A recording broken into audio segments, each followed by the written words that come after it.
Hi guys, welcome to our YouTube channel. It's And Dave Instagram. And Instagram.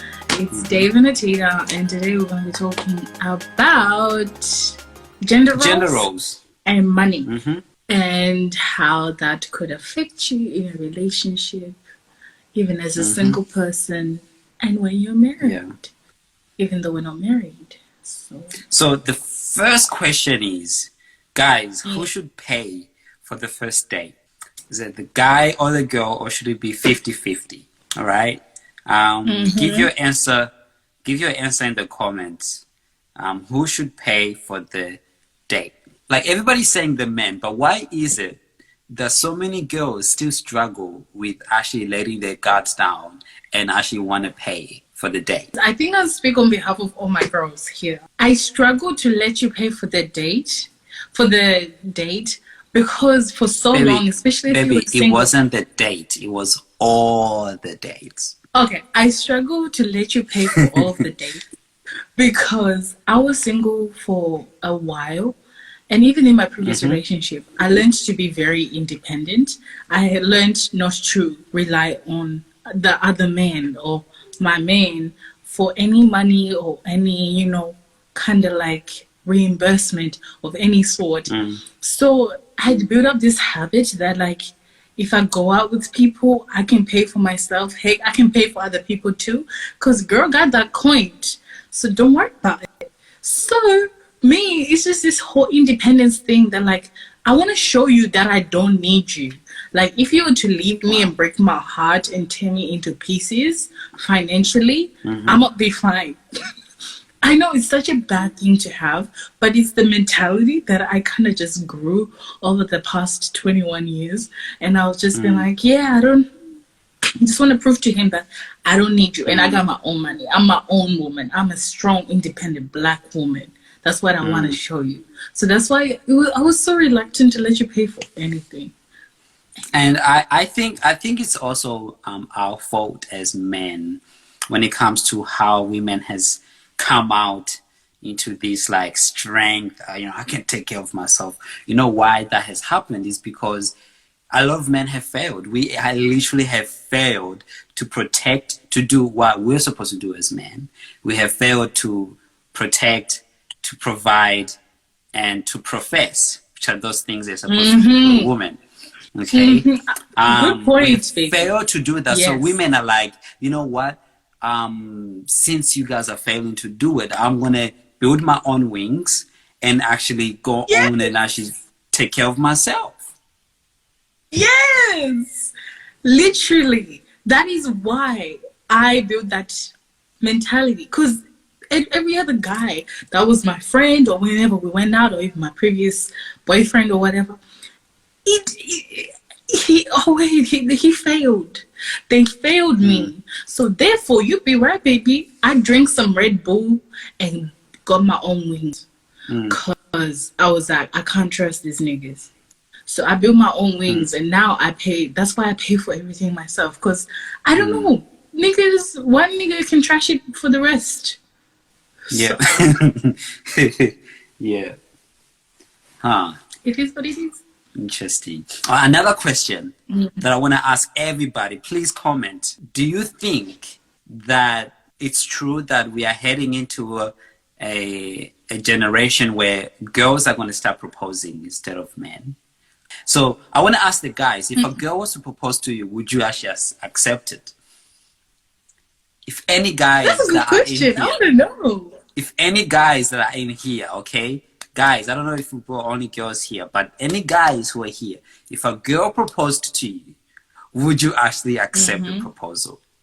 Because there are some girls who actually strongly feel, especially those feminist ones, who strongly feel that a woman should also should, if I love him, I should be able to, like, propose as well.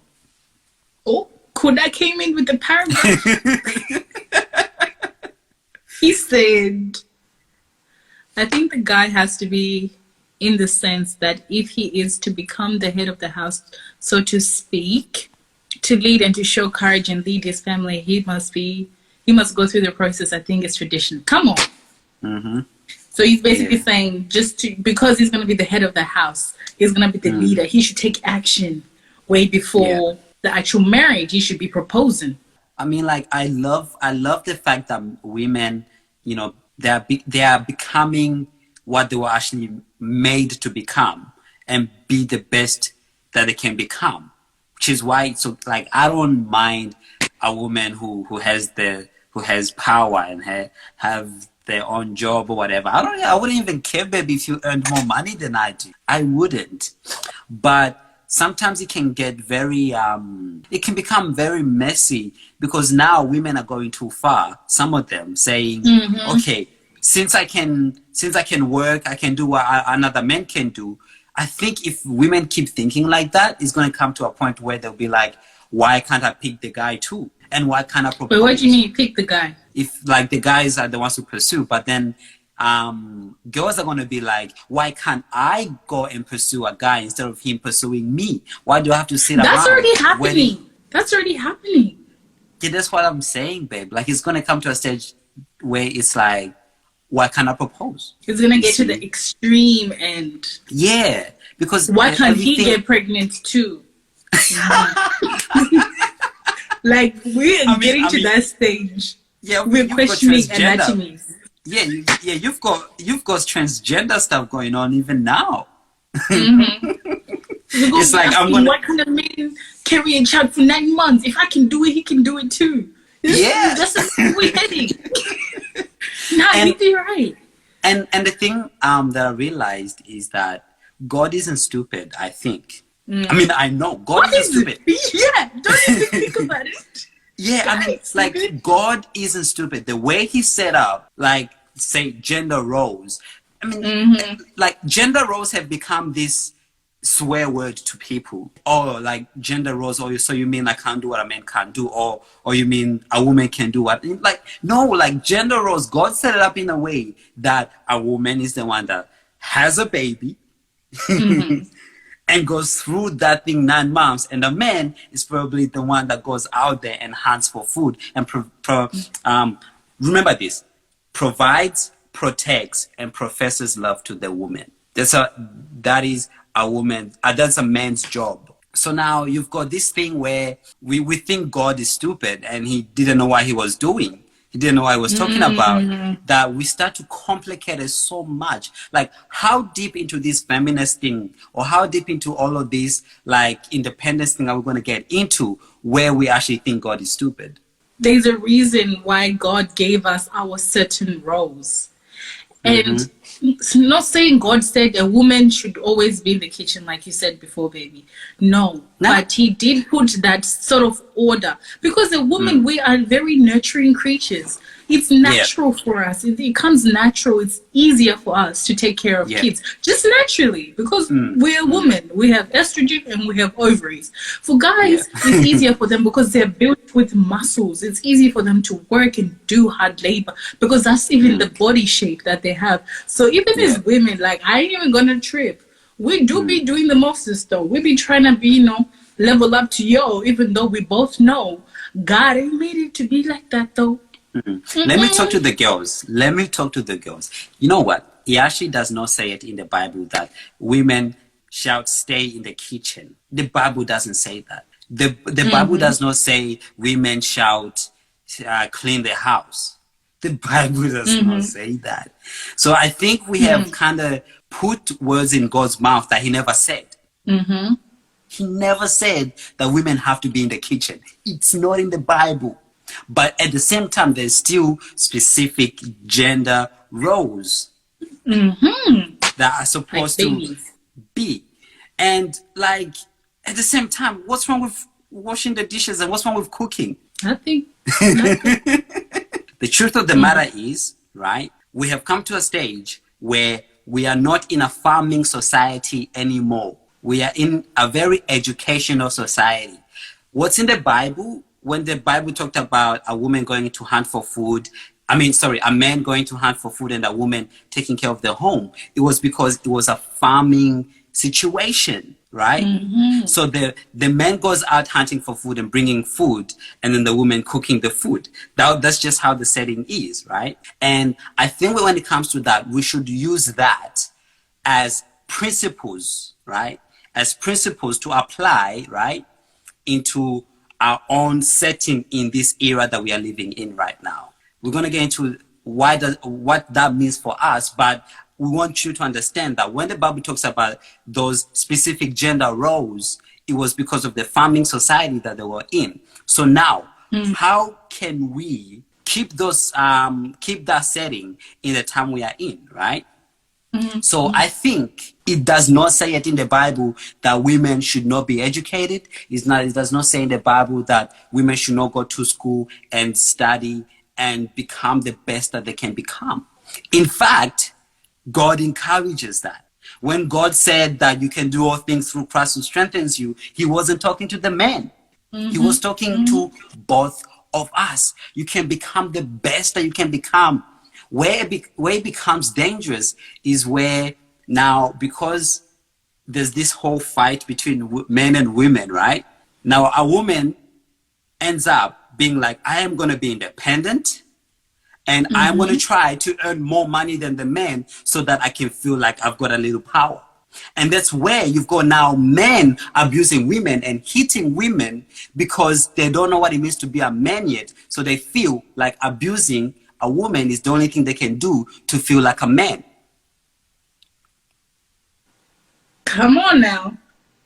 Because if I hit you, it's the only time I'm going to feel like, hey, I am the man in this house.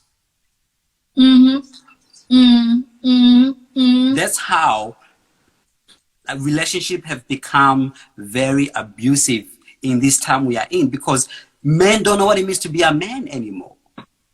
Let me get this straight. So you saying, us women, we have challenged men so much to the point that we are taking, or we are, challenging you guys in the aspects that make you men, correct? Oh, but girl asked a good question. She said, so do men want us to be independent or not? That's a good question. Jeff, since you're so active, come on, answer this question. You too, babe. So what level of independence do you want us to have? Do you want us to be independent? I know my parents want me to be independent. Like my dad, he's the one who's, pushing me. He's like, get your own job, get your own house, get your own car, get your own career, get your own degree. That's why, babe, when I said, when I become a doctor, I ain't putting the U career on my degree. it was the me, not you. It was me who got that degree, not you. So is that so wrong that I don't want to put his last name on my doctor, like Dr. Atida Mugwara? Is that so wrong?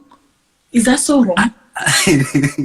I think it's every man's desire for the woman to do what they love. Is it really? And yeah, it's every man. I mean, it's my desire. I don't know about you guys. Okay, it's my desire for a woman to be independent and become all that God has called her to become, and do what they love. But what I'm not okay with is for a woman to be like, you know what, I want to make more money than you, so I'm going to go on, and make more money than you and do, like, why would you be doing something that you don't even love just to prove a point to me that you can earn more money than me? I think where it's wrong is where you just like, I'm just going to do whatever so I can make more money than you. What would make me so happy is seeing you become all of that God has called you to become. Doing what you love is what would make me so happy. But where it becomes wrong is where you want to trample on me in the name of, I want to be independent. At the same time, vice versa, it's wrong for a man to trample on a woman in the name of, I am the head of the house and this is how God has made it. So yeah, like she said, ego. So it can go wrong for both sides. Yeah. For a woman, she can build up an ego to say, I want to trample on the man. And also a man can abuse his position with that ego thing as well and actually trample on the woman. I was going to say insecurity. men's insecurity will be the death of women's dreams. I'm going to say this now. I'm going to say this louder. I'm going to repeat. A men's insecurity will be the death of women's potential and success. Because, like, I don't know. A man who is so afraid to let his wife level up will literally talk down to the woman and tell her, oh, maybe we shouldn't do this. Oh, don't do that. Okay, I'm going to give you an example. So let's say both husband and wife, they have degrees. Both of them have degrees. Now the wife, they got married. Now the wife wants to do a master's. Now the man is realizing, you want to do a master's. So you can have a greater level of education than me.